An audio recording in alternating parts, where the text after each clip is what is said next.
we saw some very dangerous conditions for people around greater Cincinnati when we had that deep freeze, and we did have some people die from hypothermia. Allison Rogers in now. Again, right now it's something we're not thinking about because the sun's back out, but unfortunately the dangerous cold returns. And it looks like this is going to stick around for a couple of days in a row, whereas before we would drop down to the single digits, but typically the night after we would start to warm back up. So this is going to be a 3-night stretch minimum of dangerously cold temperatures. We already have an extreme cold watch that's in effect for us from Sunday all the way through Wednesday morning. So 41 right now in Cincinnati. Yeah, this is a break, right?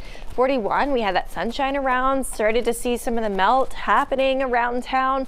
33 though is how cold it feels outside once you factor in the wind coming in close to about 15 miles per hour. We've got this cold front out here. This is our next system that's going to bring us the chance of rain through tomorrow morning. Feels odd as well to be talking about a chance of rain and not a chance of snow, but that's what's going on for us here tomorrow. Now there is the chance that behind that frontal system we see some cold air starting to move in here. There's a chance that we see some flurries mixing their way in with some of our rainfall as it starts to wrap up tomorrow afternoon. But for the rest of tonight, generally it's going to be quiet and dry outside. We will start to see some clouds increasing, and then by early tomorrow morning, before the sun even has a chance to come up, we'll start to see some rain moving in here. It is going to be steady and it is going to be widespread, especially early on Saturday morning, and this is going to continue into at least the first half of the day, starting to break up a bit late morning on Saturday.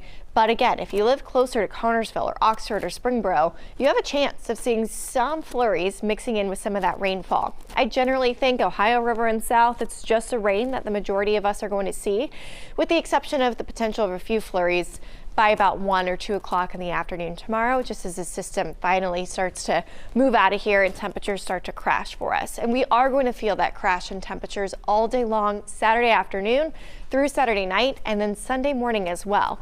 In fact, I think some temperatures by Sunday morning could feel like the single digits outside. Even though our air temperature is not falling as drastically on Sunday, that really comes into play Monday morning, but still, it's going to be windy and we are going to see at least a dip in our temperatures by Sunday morning.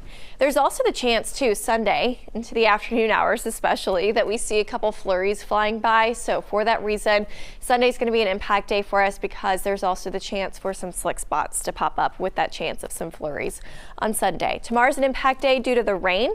We'll see the potential for that mix right around 1 or 2 o'clock. After that though, we start to dry out and it gets a little bit breezy out there Saturday afternoon. Then we fast forward into Monday, especially late Sunday night into Monday morning. This cold watch, extreme cold watch, goes into effect about 1 o'clock in the morning on Monday, lasting through Wednesday morning because temperatures are going to fall down to anywhere from about 0 to 5 degrees throughout greater Cincinnati. Wind chills fall to about 10 to 15 degrees below zero any given day. So by Sunday, some of us feeling like the single digits. By Monday morning, 13 below, 4 below Tuesday morning, and then Wednesday morning feels more like 9 degrees below zero.